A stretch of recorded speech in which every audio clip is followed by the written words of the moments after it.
நெல்லை மாவட்ட காங்கிரஸ் தலைவர் ஜெயக்குமார் உயிரிழப்புக்கு காரணமாக யாராக இருந்தாலும் அவர்கள் மீது வெளிப்படையான விசாரணை மேற்கொள்ளப்பட வேண்டும். எந்த கட்சி பின்புலம் இருந்தாலும் அவர்கள் மீது தீவிரமாக விசாரணை மேற்கொள்ளப்பட வேண்டும் என காவல்துறைக்கு கேட்டுக்கொள்வதாக அவரது உடலுக்கு இன்று நெல்லை அரசு மருத்துவக் கல்லூரி மருத்துவமனையில் அஞ்சலி செலுத்திய பின் தமிழ்நாடு காங்கிரஸ் கமிட்டி தலைவர் செல்வ பெருந்தகை செய்தியாளர்களிடம் பேசுகையில் தெரிவித்தார்.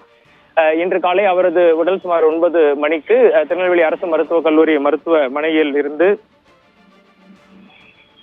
அவரது சொந்த ஊரான திசையன்விளைக்கு எடுத்து செல்லப்பட்டது. அவரது மகன்கள் அந்த உடலை திருநெல்லை அரசு மருத்துவக் கல்லூரி மருத்துவமனையில் இருந்து பெற்றுக் கொண்டனர். இந்த நிகழ்வில் தமிழ்நாடு காங்கிரஸ் கமிட்டி தமிழ்நாடு சட்டப்பேரவை காங்கிரஸ் குழு தலைவர், கிள்ளியூர் சட்டமன்ற தொகுதி எம்எல்ஏ ராஜேஷ்குமார் மற்றும் கன்னியாகுமரி தொகுதி எம்பி விஜய் வசந்த், ஸ்ரீவைகுண்டம் தொகுதி எம்எல்ஏ ஊர்வசி அமிர்தராஜ் ஆகியோர் கலந்து கொண்டனர். சுமார் அதிகப்படியான கார்களில் அவரது உறவினர்கள் குழுமி இருந்து அவரது உடலை இங்கிருந்து திசையன்விளை கரைசுத்துப்புதூருக்கு எடுத்து சென்றனர்.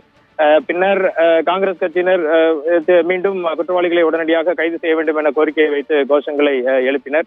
இதனிடையே நெல்லை மாவட்ட காவல் கண்காணிப்பாளர் சிலம்பரசன் மற்றும் நெல்லை சரக டிஐஜி பொறுப்பு மூர்த்தி நம்மிடம் தகவல் தெரிவிக்கும் போது உடற்கூறு ஆய்வு அறிக்கை இன்னும் பெறப்படவில்லை என்றும் குற்றவாளிகளை ஓரிரு தினங்களில் கைது செய்து விடுவோம், அனைத்து கோணங்களிலும் விசாரணை நடைபெற்று வருவதாகவும் தெரிவித்தனர்.